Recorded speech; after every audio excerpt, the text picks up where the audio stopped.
C programming ఈ course తెలుగులో ఉంటుంది. అన్ని పీపీటీలు ఇంగ్లీష్లో ఉంటాయి. ఇది డిగ్రీ విద్యార్థులకు, బీటెక్ విద్యార్థులకు, డిప్లొమా విద్యార్థులకు, బీకామ్ కంప్యూటర్స్ విద్యార్థులకు, ఎంసీఏ విద్యార్థులకు ఉపయోగపడే విధంగా ఈ కోర్సుని డిజైన్ చేశాను. My name is doctor P Govardhan, professor of computer science and engineering. At the end of this lecture, you will be able to learn variables, variable initialization, structure of C programming. అంటే ఈ course ముగించేలోగా మీరు variable గురించి, variable initialisation గురించి, structure of C program గురించి నేర్చుకుంటారు. Variable. A variable is a name given to memory location where the data can be stored. Using the variable name, the data can be stored in a memory location and can be accessed or manipulated. అంటే variable అంటే ఆ memory location యొక్క పేరును మనం variables అంటాము. ఈ వేరియబుల్స్ను ఉపయోగించి డేటాని కంప్యూటర్ మెమరీలో స్టోర్ చేస్తాము. ఈ వేరియబుల్ పేరుని నేమ్ను ఉపయోగించి డేటాని మనం యాక్సెస్ చేస్తాము. Rules. The first character must be an alphabet or underscore and can be followed by any number of letters or digits or underscores. అంటే ఈ వేరియబుల్స్కి కొన్ని రూల్స్ ఉంటాయి. దాంట్లో ఫస్ట్ రూల్ ఏంటంటే ఫస్ట్ క్యారెక్టర్ అనేది ఆల్ఫాబెట్ కానీ అండర్ స్కోర్ కానీ ఉండాలా.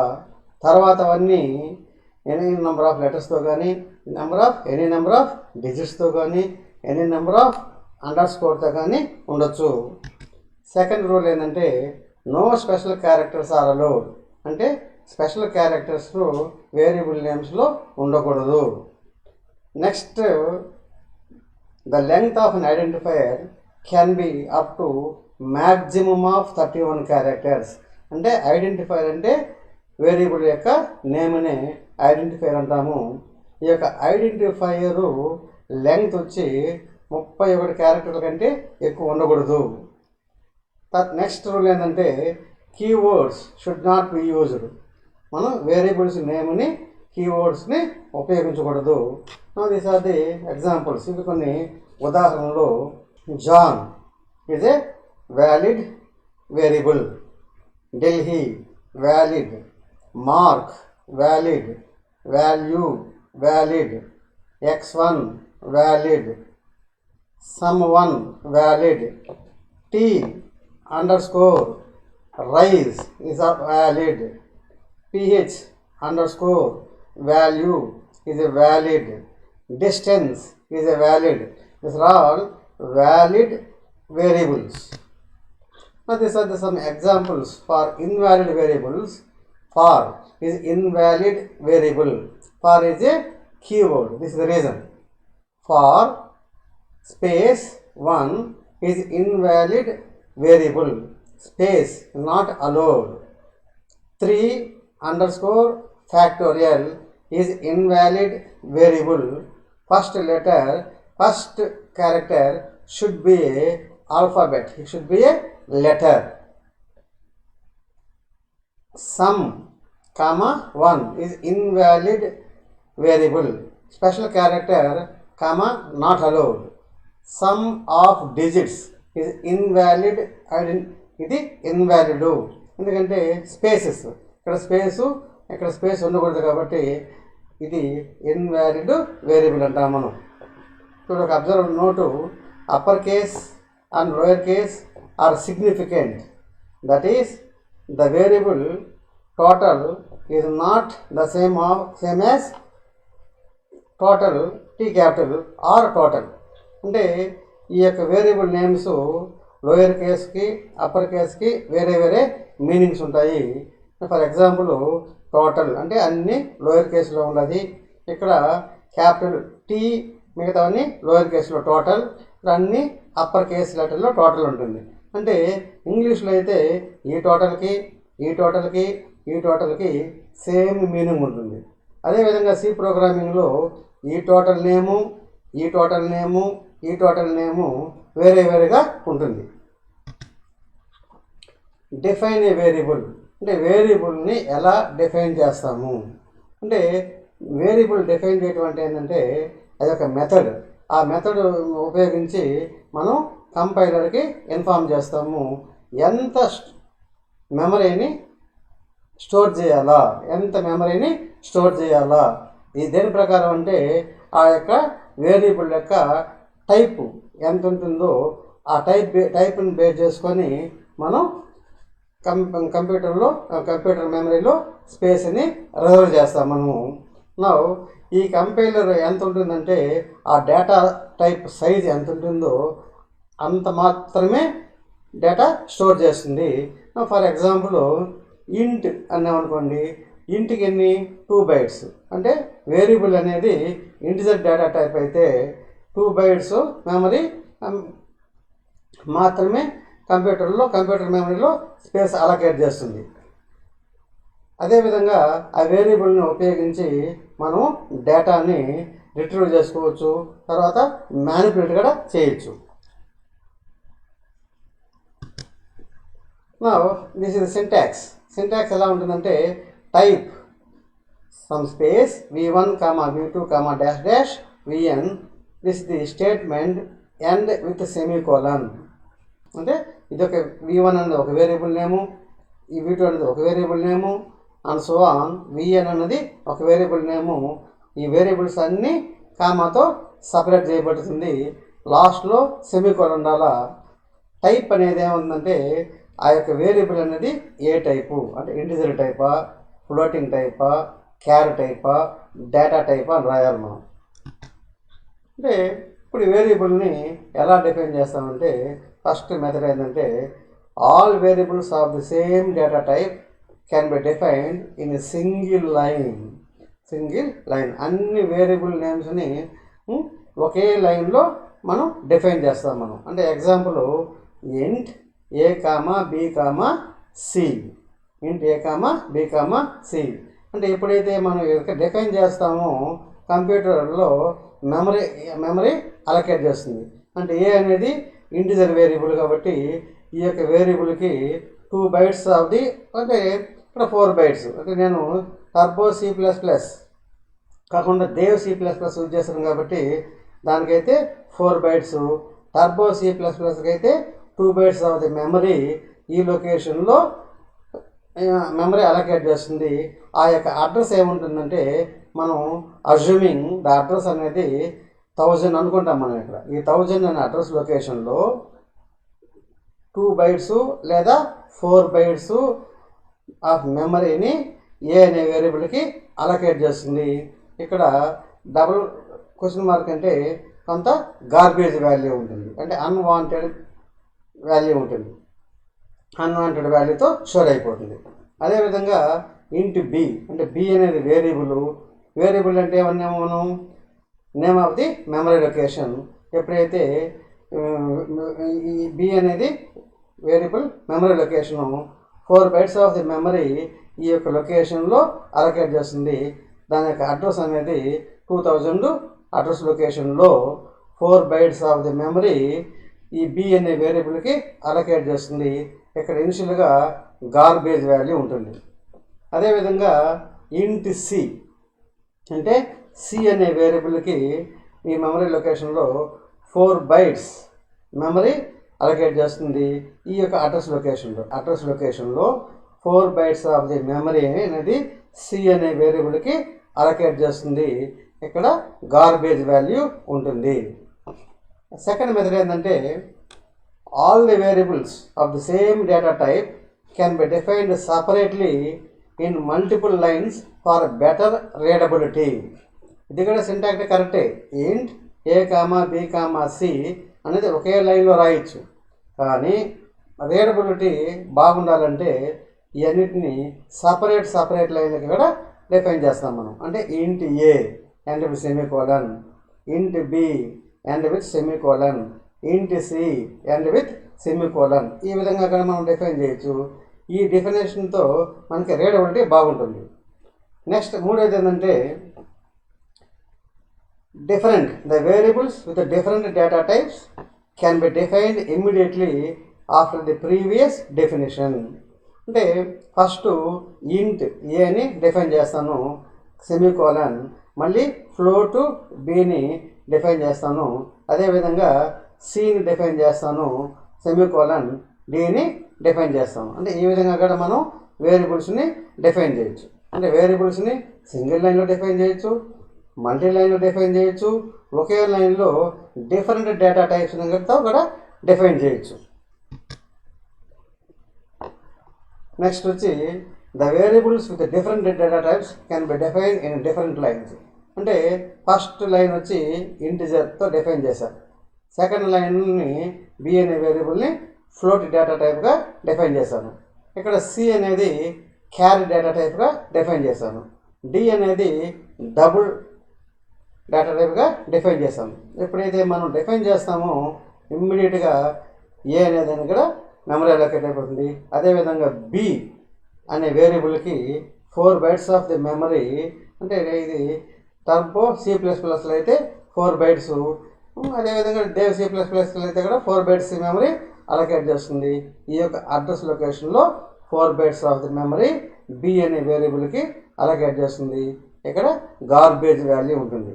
అదేవిధంగా సికి వచ్చి క్యారెక్టర్ కాబట్టి ఈ యొక్క 2000 అడ్రస్ లొకేషన్లో 1 bytes మెమరీ ఈ యొక్క సి అనే వేరియబుల్కి అలొకేట్ చేసి ఇక్కడ గార్బేజ్ వాల్యూ ఉంటుంది. అదేవిధంగా డబుల్ డి అంటే 3000 అడ్రస్ లొకేషన్లో 8 bytes ఆఫ్ ది మెమరీని డి అనే వేరియబుల్కి అలొకేట్ చేస్తుంది, ఇక్కడ గార్బేజ్ వాల్యూ ఉంటుంది. ఇప్పుడు వేరియబుల్ని ఎలా ఇనిషియలైజ్ చేస్తాం మనం? అంటే వేరియబుల్ని ఇనిషియలైజ్ చేయకుండా ఉంటే జనరల్గా దాంట్లో గార్బేజ్ వాల్యూ ఉంటుందంటాం మనం.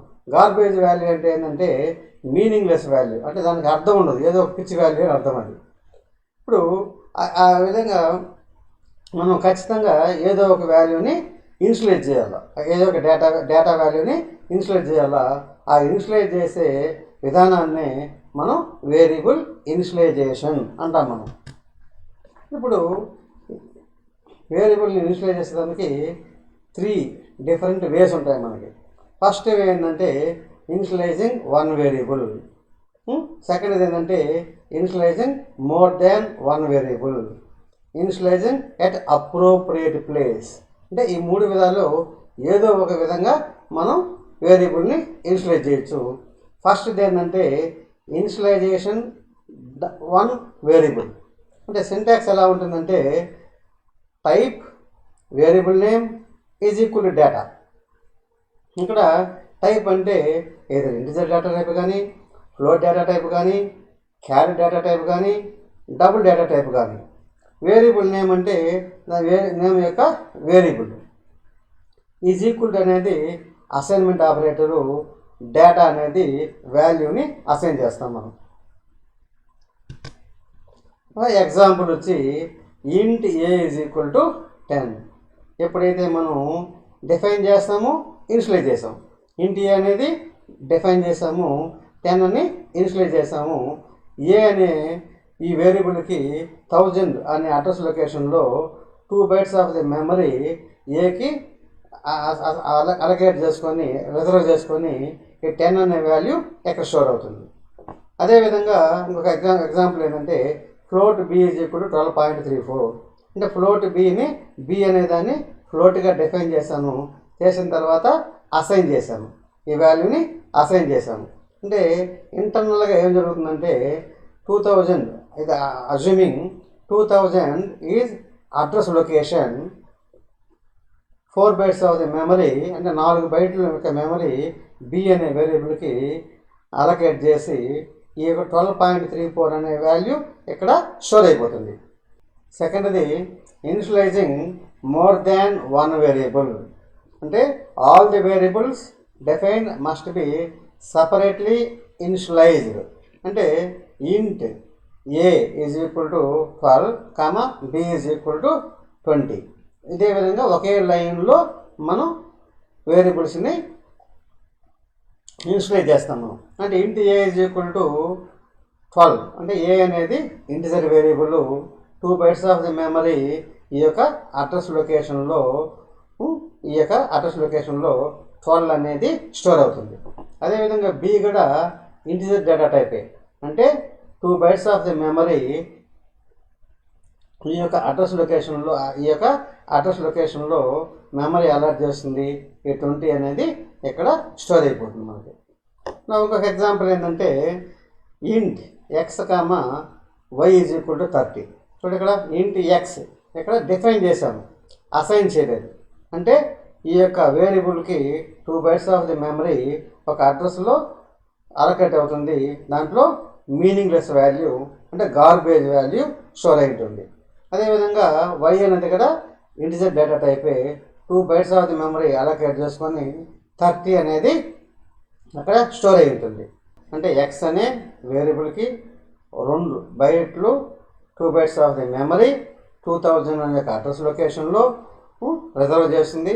ఇక్కడ గార్బేజ్ వాల్యూ ఉంటుంది. అదేవిధంగా వై అనే దాని కూడా ఇంటిజర్ వేరియబుల్ కాబట్టి 2 బైట్స్ ఆఫ్ ది మెమరీ ఈ యొక్క అడ్రస్ లొకేషన్లో రిజర్వ్ చేసి ఈ 30 అనేది స్టోర్ అయి ఉంటుంది.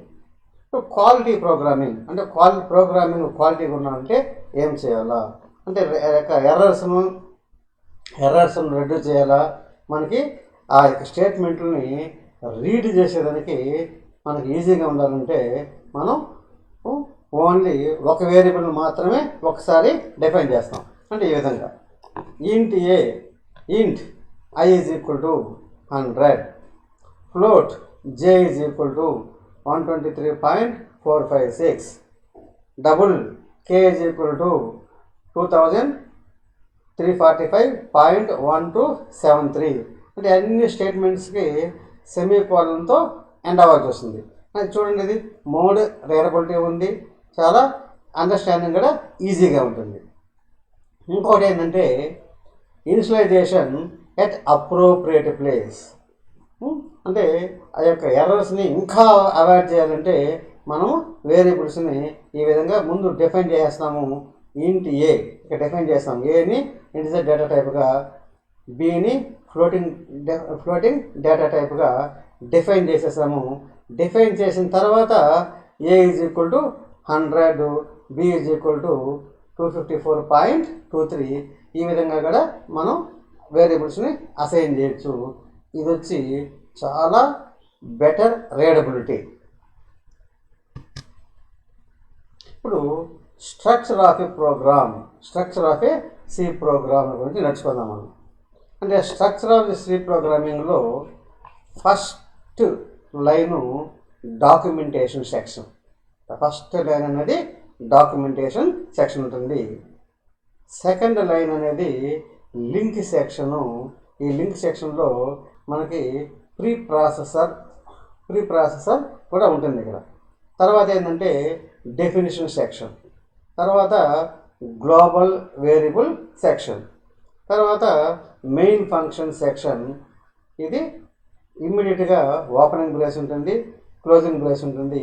ఈ ఓపెనింగ్ బ్రేసు ఈ క్లోజింగ్ బ్రేస్ మధ్యలో డెక్లరేషన్ పార్ట్ అని ఎగ్జిక్యూటబుల్ పార్ట్ ఉంటుంది. తర్వాత సబ్ ప్రోగ్రామ్ సెక్షన్. ఈ సబ్ ప్రోగ్రామ్ సెక్షన్లో function 1, function 2 and so on ఫంక్షన్లో మనం ఇక్కడ రాస్తాము, ఇక్కడ డిఫైన్ చేస్తాం. మనం సబ్ ప్రోగ్రామ్లో ఈ ఫంక్షన్ని డిఫైన్ చేస్తాం. ఇప్పుడు 1 by 1 నేర్చుకుందాం మనం. ఫస్ట్ ఇది వచ్చి డాక్యుమెంటేషన్ సెక్షన్. ఈ డాక్యుమెంటేషన్ సెక్షన్లో ఏముంటుందంటే కామెంట్స్ ఉంటాయి మనకి. ఈ కామెంట్స్లో జనరల్గా నేమ్ ఆఫ్ ది ప్రోగ్రామరు, ఆ ప్రోగ్రామర్ ఎవరు, ఏ డేట్లో ప్రోగ్రామ్ రాసాము, ఆ ప్రోగ్రామర్ యొక్క నేమ్ ఏంది, మొత్తం డీటెయిల్స్ అంతా ఈ కామెంట్ లైన్లో రాసుకోవచ్చు. దాన్నే డాక్యుమెంటేషన్ సెక్షన్ అంటాం మనం. అంటే the documentation section consist of a set of comment lines given to the name of the program, the author and other details. ఇప్పుడు కామెంట్ లైన్ ఏంది? కామెంట్ లైన్స్ 2 టైప్స్ ఉంటాయి, single line comment, multi line comment. Single line కామెంట్లో double hash this is C programming ఈ విధంగా రాస్తే దీన్ని single line comment అంటాం మనం. నేను ఇక్కడ దేవ్ C++ యూజ్ చేస్తాను కాబట్టి దేవ్ C++ కానీ టర్బో C++ యూజ్ చేస్తాం కాబట్టి డబుల్ స్లాష్ తర్వాత ఏది రాసినా కూడా దాన్ని కామెంట్ లైన్ అంటాం మనం. అంటే కామెంట్స్ అన్నిటినీ కంపైలరు ఇగ్నోర్ చేస్తుంది, అంటే ఇవి ఎగ్జిక్యూటబుల్ స్టేట్మెంటు కాదు. రెండోది ఏంటంటే multi line comment.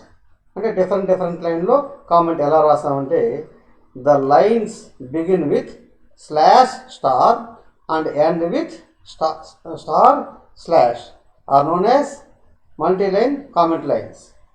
Comment lines are not executable statements. అంటే మల్టీ లైన్ రాయాలంటే ఫస్ట్ స్లాష్ స్టార్ ఈ మధ్యలో ఏ స్టేట్మెంట్ అని రాస్తామో తర్వాత స్టారు ఎండ్తో కానీ ముగించినామంటే దీన్ని కూడా కామెంట్ లైన్ అంటాము. దీంట్లో మల్టీ లైన్ కామెంట్స్ కూడా రాయొచ్చు. ఈ కామెంట్ లైన్స్ అనేది ఎగ్జిక్యూటబుల్ స్టేట్మెంట్ కాదు. ఈ మధ్యలో ఉండే ఏ వాల్యూ అయినా కూడా కంపైలరు ఇగ్నోర్ చేస్తుంది. ఇది example, slash star welcome to the C programming by doctor Goa Educare star slash. అంటే ఇక్కడ నుంచి ఈ మధ్యలో ఉన్నదంతా కామెంట్ లైన్స్. అంటే ఈ కామెంట్ లైన్స్ అన్నీ నాన్ ఎగ్జిక్యూటబుల్ స్టేట్మెంట్, అంటే కంప్యూటర్ అనేది ఇగ్నోర్ చేస్తుంది వీటిని. తర్వాత ఏంటంటే లింక్ సెక్షన్. ఈ లింక్ సెక్షన్ ఏం చేస్తుందంటే అన్ని లింకుల్ని సిస్టమ్ లైబ్రరీస్ని అన్నిటినీ లింక్ చేస్తుంది. అంటే దీంట్లో కూడా ఈ విధంగా hash include stdio.h, hash include konia.h, hash include math.h. ఈ విధంగా వీటిని ఏమంటామంటే ప్రీ ప్రాసెసర్ డైరెక్టివ్స్ అంటాం మనం. ఇప్పుడు హ్యాష్ అనేది ఏంటంటే ప్రీ ప్రాసెసర్ డైరెక్టివ్.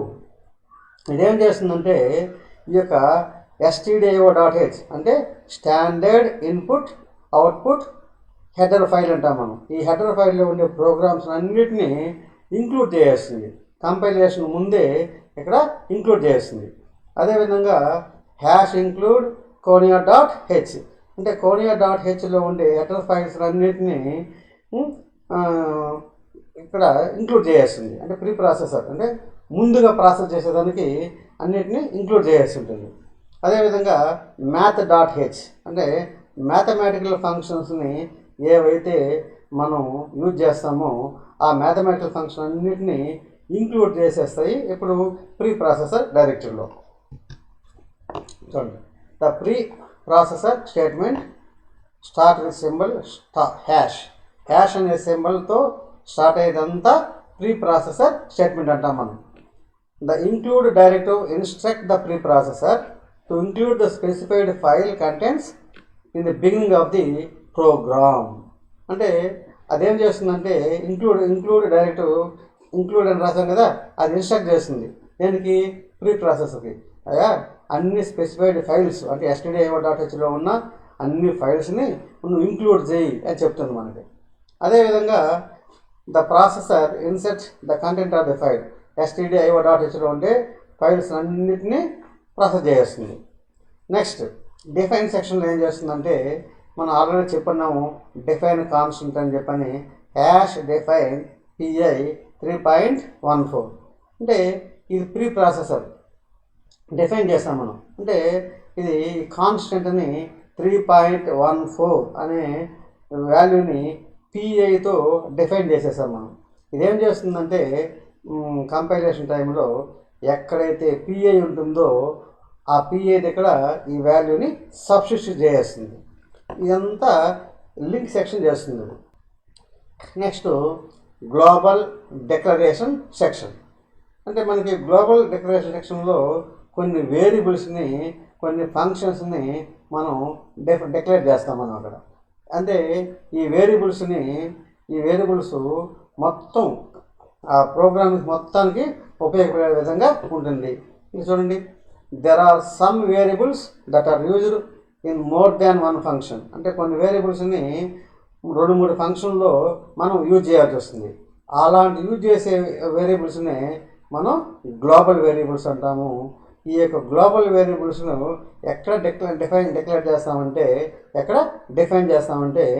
ఫంక్షన్, అన్ని ఫంక్షన్స్కి ముందు మనం ఈ యొక్క గ్లోబల్ వేరియబుల్స్ని డిఫైన్ చేస్తాం. వీటినే మనం ఎక్కడెక్కడ యూజర్ డిఫైన్డ్ ఫంక్షన్ అంటే మనం ఏదైతే ఫంక్షన్ డిఫైన్ చేస్తామో వాటిని కూడా మనం గ్లోబల్ వేరియబుల్గా డిక్లేర్ చేస్తాం. ఇప్పుడు మెయిన్ ఫంక్షన్. మెయిన్ అంటే ఏంది? Every C programming must have one main section. ప్రతి ఒక్క సి ప్రోగ్రామింగు ఫస్ట్ మెయిన్ ఫంక్షన్తోనే స్టార్ట్ అవుతుంది. ఈ సెక్షన్ అనేది 2 పార్ట్స్ ఉంటుంది. మొదటి పార్ట్ ఏంటంటే డిక్లరేషన్ పార్టు, రెండవది ఏంటంటే ఎగ్జిక్యూటబుల్ పార్టు. అంటే ఈ డిక్లరేషన్ పార్టు, ఈ executable part opening brace, closing బ్రేసు మధ్యలోనే ఉండాలి మనకి. దీంట్లో కనీసము ఒక్క స్టేట్మెంట్ అన్న ఎగ్జిక్యూటబుల్ పార్ట్లో ఉండాలి. ఇక్కడ డిక్లరేషన్ పార్ట్ ఏంటంటే వేరియబుల్స్ని డిక్లేర్ చేస్తాము. అంటే ఎగ్జిక్యూషన్ పార్ట్లో ఏవైతే వేరియబుల్స్ ఉపయోగిస్తామో ఆ వేరియబుల్స్ అన్నిటిని కూడా మనం డిక్లరేషన్ పార్ట్లో మనం డిఫైన్ చేయాలి. All the statement in the declaration and executable parts end with semicolon. అంటే డిక్లరేషన్ పార్ట్ కానీ ఎగ్జిక్యూషన్ పార్ట్ కానీ సెమీకోలన్తో ఎండ్ అవ్వాలా. ద ప్రోగ్రామ్ ఎక్కడ స్టార్ట్ అవుతుందంటే ఓపెనింగ్ బ్రేస్తో స్టార్ట్ అయ్యి క్లోజింగ్ బ్రేస్తో ఎండ్ అవుతుంది. ఇప్పుడు సబ్ ప్రోగ్రామ్ సెక్షన్లో మనం యూజర్ డిఫైన్డ్, మన ఫంక్షన్లో యూజర్ అంటే ఎవరైతే ప్రోగ్రామరు డిఫైన్ చేస్తాడో ఆ ఫంక్షన్ అన్నిటినీ కూడా సబ్ ప్రోగ్రామ్ సెక్షన్లో డిఫైన్ చేస్తాము. ఈ సబ్ ప్రోగ్రామ్ సెక్షన్లో ఉండే ఫంక్షన్ని మెయిన్ ఫంక్షన్ కాల్ చేస్తుంది. ఇప్పుడు చూడండి, కంపైలేషన్ స్టెప్స్ అంటారు విండోస్ ఆపరేటింగ్ సిస్టమ్. అంటే విండోస్ ఆపరేటింగ్ సిస్టంలో కంపైలేషన్ సిస్టమ్ ఎలా ఉంటుంది? ఫస్ట్ మనం సి లాంగ్వేజ్ ప్రోగ్రామ్ రాస్తాము. దీన్ని సోర్స్ కోడ్ అంటాం. మనం ఏదైతే ప్రోగ్రామ్ రాస్తామో దాన్ని సోర్స్ కోడ్ రాస్తాము. దీన్ని మనం .x.c అంటే x అనేది name of the program, .c అనేది ఎక్స్టెన్షన్. అంటే name of the program .c ఎక్స్టెన్షన్తో మనం రాసిన ప్రోగ్రామ్ని, మనం రాసిన సోర్స్ ప్రోగ్రామ్ని ఆర్ సోర్స్ కోడ్ని .xeతో సేవ్ చేస్తాము. .exe ఫైల్తో సేవ్ చేస్తాము. తర్వాత ప్రీ ప్రాసెసర్. ఇక్కడ ప్రీ ప్రాసెసర్ అంతా మొత్తం యాష్ ఇంక్లూడు ఇవన్నిటిని ప్రీ ప్రాసెస్ చేసుకుంటాము. ఈ ప్రీ ప్రాసెసర్ అయిన తర్వాత కూడా ఆ సి లాంగ్వేజ్గానే ఉంటుంది. ఆ సి లాంగ్వేజ్ అనేది ఎలా ఉంటుందంటే .x.s కానీ ఆర్ x.l ఆ ఫైల్లో కానీ ఉంటుంది, ఏదో ఒక ఫైల్ రూపంలో ఉంటుంది. ఇదే కూడా సి ప్రోగ్రామింగ్ లాంగ్వేజ్. ఈ కంపైలర్ ఏం చేస్తుందంటే ఈ సి ప్రోగ్రామింగ్ లాంగ్వేజ్లో ఉన్న x.s ఆర్ x.l ఈ ఫైల్ని ఈ కంపైలర్ తీసుకొని కంపైలర్ ఏం చేస్తుంది, ట్రాన్స్లేట్ చేస్తుంది. ఈ కంపైలరు ఆల్ ఎర్రర్ ఫ్రీ, ఏదైనా ఎర్రర్స్ ఉన్నా కూడా మొత్తము ఫ్రీ చేసేసి ఇది మిషన్ అండర్స్టాండబుల్ కోడ్గా కన్వర్ట్ చేస్తుంది. ఆ మిషన్ అండర్స్టాండబుల్ కోడ్ ఎలా ఉంటుందంటే దాన్ని ఏమంటామంటే ఆబ్జెక్ట్ ప్రోగ్రామ్ అంటాము. ఆబ్జెక్ట్ ప్రోగ్రామ్గా కన్వర్ట్ చేస్తుంది. ఆ ఫైల్ ఎలా ఉంటుందంటే x.obj ఫైల్ అంటాము నేను.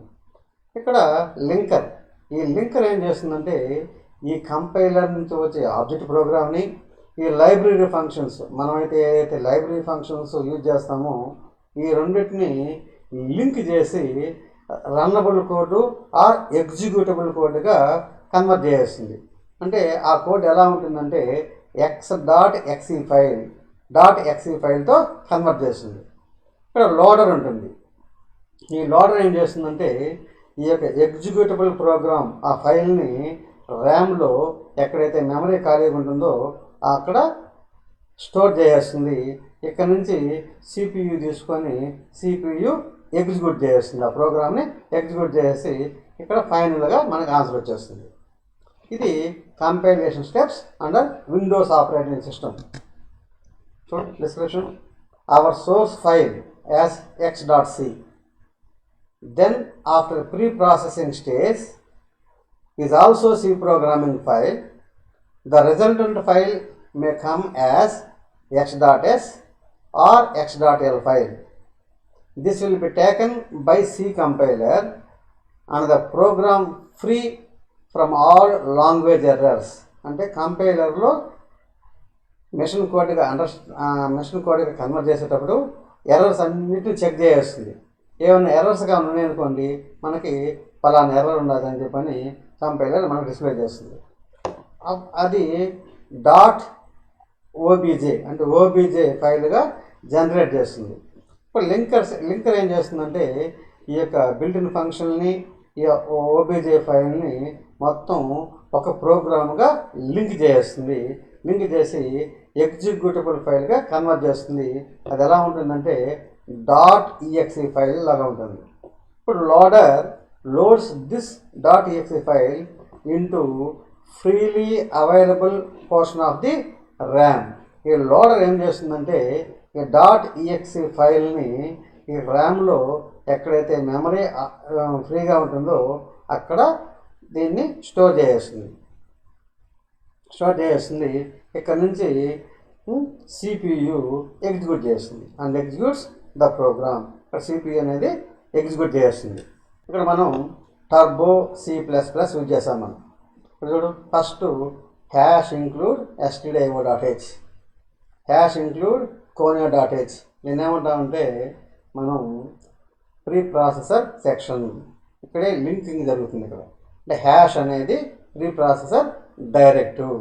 ఇదేం చేస్తుందంటే stdio.hలో ఉండే ఫైల్స్ అన్నింటినీ ఇక్కడ ఇంక్లూడ్ చేస్తుంది. అదేవిధంగా ఇది conio.hలో ఉండే ఫైల్స్ అన్నింటినీ ఇక్కడ ఇంక్లూడ్ చేస్తుంది. ఇక్కడ every program start with main, ప్రతి ప్రోగ్రాము మెయిన్తో స్టార్ట్ అవుతుంది. ఇమ్మీడియట్గా ఓపెనింగ్ బ్రేస్, క్లోజింగ్ బ్రేస్. ఈ ఓపెనింగ్ బ్రేసు, క్లోజింగ్ బ్రేస్ మధ్యలో ఇక్కడ డిక్లరేషన్ పార్ట్ ఉంటుంది, ఎగ్జిక్యూషన్ పార్ట్ ఉంటుంది. Declaration part, execution part end with semicolon. చూడు, ఇది end semicolon, end with semicolon, end with semicolon. ఈ విధంగా మనకి ప్రోగ్రామ్ ఉంటుంది. ఇక్కడ ఇక్కడ ఏం వస్తామంటే సబ్ ప్రోగ్రామ్ సెక్షన్ ఉంటుంది. దీని గురించి మళ్ళీ డిస్కస్ చేసుకుంటాం మనం. ఇక్కడ అబ్జర్వ్ చేయండి, ఒకటి ఇంపార్టెంట్.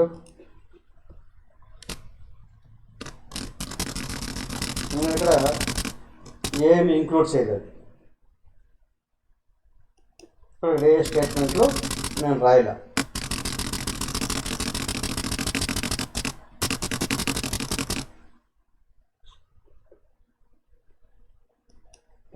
ప్రతి సి ప్రోగ్రాము మెయిన్తో స్టార్ట్ కావాలా, ఓపెనింగ్ బ్రేసు, క్లోజింగ్ బ్రేసు. ఎన్ని లైన్ చూడండి, మెయిన్ ఒక లైను, ఓపెనింగ్ బ్రేస్ ఒక లైను, క్లోజింగ్ బ్రేస్ ఒక లైను. ఇప్పుడు నేను కంపైల్ చేస్తాను. ఈ కంపైలేషన్లో ఎన్ని లైన్లు కంపైల్ అయింది అని తెలుస్తుంది. ఇక్కడ చూడండి, లైన్స్ కంపైల్. ఎన్ని లైన్స్ కంపైల్ అయిందంటే 3 లైన్స్ మాత్రమే కంపైల్ అయింది. అంటే ఈ యొక్క లైన్ మెయిన్ అనేది ఒక లైను, ఓపెనింగ్ బ్రేస్ ఒక లైను, క్లోజింగ్ బ్రేస్ అనేది ఒక లైను. 3 లైన్లు మాత్రమే కంపైల్ అయింది. ఇక్కడ వార్నింగ్ ఒకటి ఉంది.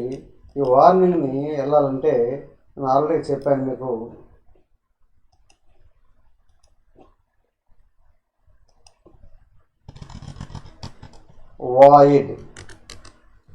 Void main. ఇప్పుడు కంపైల్ చేస్తే చూడు, warning 0, error 0, only 3 lines compile అయినాయి. ఇప్పుడు నేను ఇక్కడ ఒక స్పేస్ ఇస్తాను. అంటే స్పేస్ కూడా ఒక లైనే. చూడు, how many lines? 4 lines compile అయినాయి మనకి.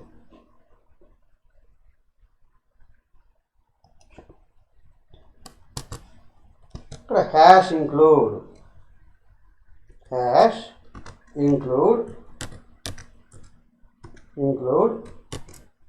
stdio.h. నేను హ్యాష్ ఇంక్లూడ్ stdio.h అంటే stdio.h అంటే standard input output header file. ఇక్కడ ఇంక్లూడ్ చేశాను నేను.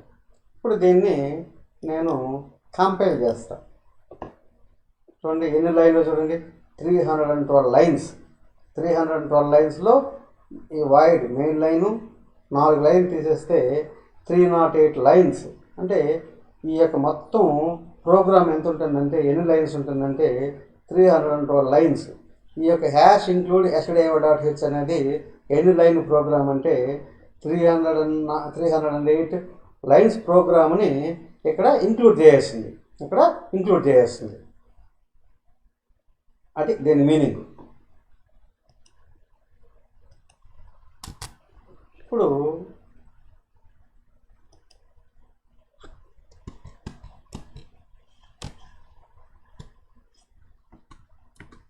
printf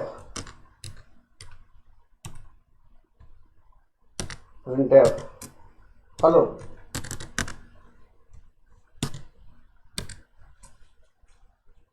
and semicolon. అంటే ఇక్కడ నేను printf అని రాశాను. ఇది వచ్చి మనకి బిల్ట్ ఇన్ ఫంక్షన్. ఈ ఫంక్షన్ దేంట్లో డిఫైన్ చేసి ఉంటారంటే ఈ యొక్క stdio.h అనే హెడర్ ఫైల్లో ఈ ఫంక్షన్ యొక్క ప్రోగ్రాము ఇక్కడ రాసేసి ఉంటారు. ఎప్పుడైతే మనం కంపైల్ చేస్తామో ఈ కంపైల్ చేసినప్పుడు ఇప్పుడు ఈ ప్రోగ్రామ్ని కంపైల్ చేద్దామని కంపైల్ చేసినప్పుడు చూడండి మొత్తం 312 లైన్లు ఎగ్జిక్యూట్ చేసింది. ఎగ్జిక్యూట్ చేసినప్పుడు ఎర్రర్ ఫ్రీ లాంగ్వేజ్ అయిపోయింది.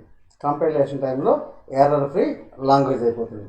ఇప్పుడు ఏం చేస్తుందంటే లింకర్ ఉంటుంది. మనం ఎప్పుడైతే రన్ చేస్తామో ఆ లింకర్ ఏం చేస్తుందంటే ఈ యొక్క printf అనే ఈ యొక్క హెడర్ ఫైల్ని దీన్ని దీని యొక్క ప్రోగ్రామ్ వచ్చి ఇక్కడ ఈ లైన్లో ఉంటుంది. దీన్ని లింక్ చేసేసి ఒక సింగిల్ ప్రోగ్రామ్గా కన్వర్ట్ చేస్తుంది. దాన్ని ఏమంటామంటే obj ఫైల్లో ఉంటుంది. ఎప్పుడైతే మనం రన్ చేస్తామో రన్ చేసినప్పుడు ఈ యొక్క ఇంటర్నల్గా లింక్ చేస్తుంది. ఎప్పుడైతే రన్ చేస్తామో అంటే రెడీ టు ఎగ్జిక్యూటబుల్ ఫైల్. ఇప్పుడు ఈ యొక్క .exe ఫైల్గా కన్వర్ట్ చేస్తుంది. ఇంటర్నల్గా ఒక లోడర్ ఉంటుంది. ఆ యొక్క లోడర్ ఏం చేస్తుందంటే ఈ exe ఫైల్ని మెమరీలోకి ర్యామ్లోకి స్టోర్ చేస్తుంది. ఆ ర్యామ్ నుంచి ఆ ప్రోగ్రామ్ తీసుకొని CPU ఎగ్జిక్యూట్ చేసి మనకి అవుట్పుట్ వచ్చేస్తుంది. ఇక్కడ అవుట్పుట్ రావాలంటే నేను ఇమ్మీడియట్గా ఇక్కడ getch అనే ఫంక్షన్ రాస్తాను. దీని గురించి మనం మాట్లాడుకున్నాం. getch ఫంక్షన్ రాస్తాను. ఈ getch అనే ఫంక్షన్ను దేంట్లో డిఫైన్ చేసి ఉంటారంటే హ్యాష్ ఇంక్లూడ్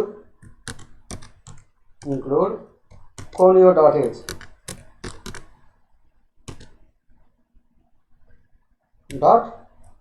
conio అంటే CON అంటే కన్సోల్ ఇన్పుట్ అవుట్పుట్ అని. conio.h అంటే కన్సోల్ ఇన్పుట్ అవుట్పుట్. ఈ యొక్క హెడర్ ఫైల్లో ఈ యొక్క ఫంక్షన్ ప్రోగ్రామ్ రాసి ఉంటుంది getch.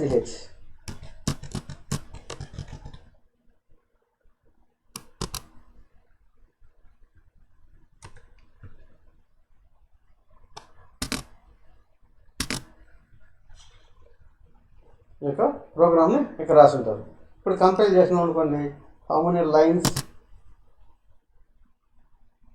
308 లైన్స్. ఒక ఎర్రర్ ఉంది.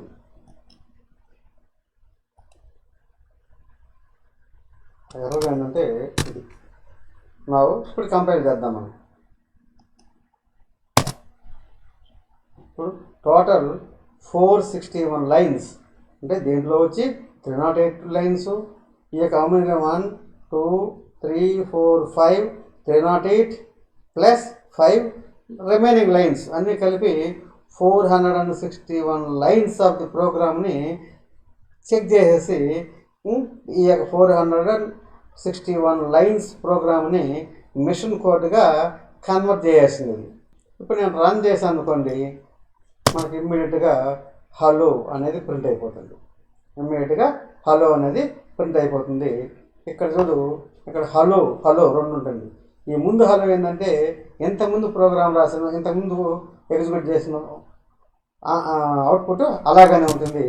అది పోవాలా అంటే మనం ఇక్కడ ఒక స్టేట్మెంట్ రాస్తాం. మనం clear screen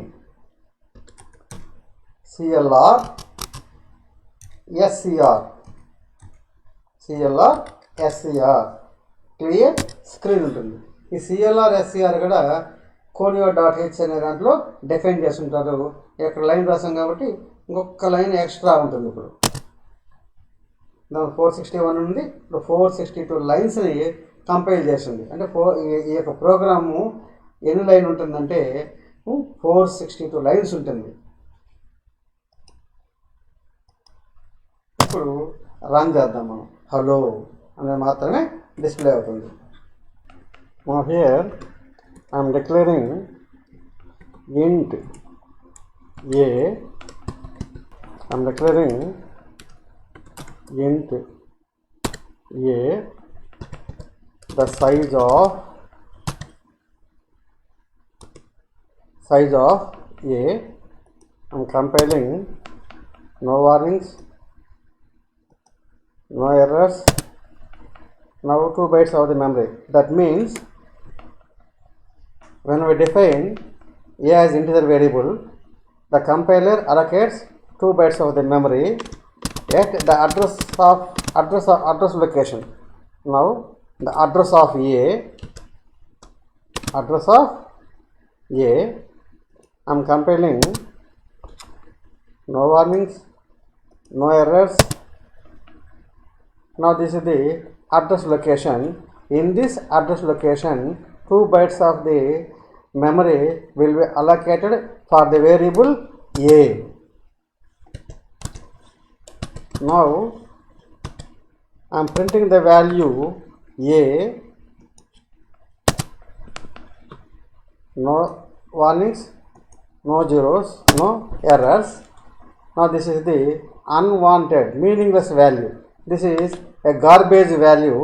When we define a as integer data type, automatically the garbage value will be assigned.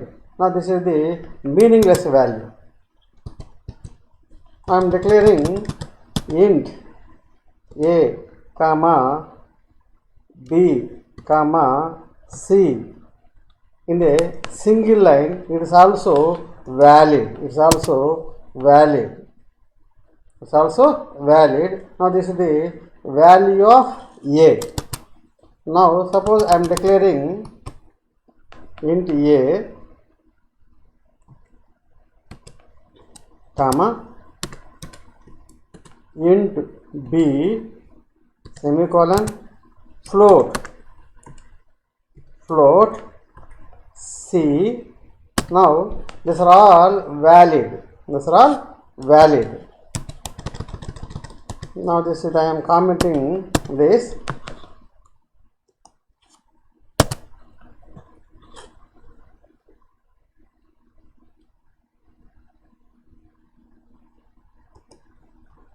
Now it is valid. Now similarly I am initializing the value a is equal to 10 and with semicolon, float int b float c. This also valid. Now observe here, there is no errors.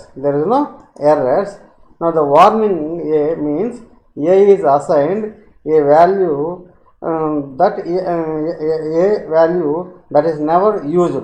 There is no problem at all. Int a is equal to 10 comma b is equal to 20 comma c is equal to 30 and with semicolon. This also valid. Here observe, there is no errors. Now similarly I am declaring int a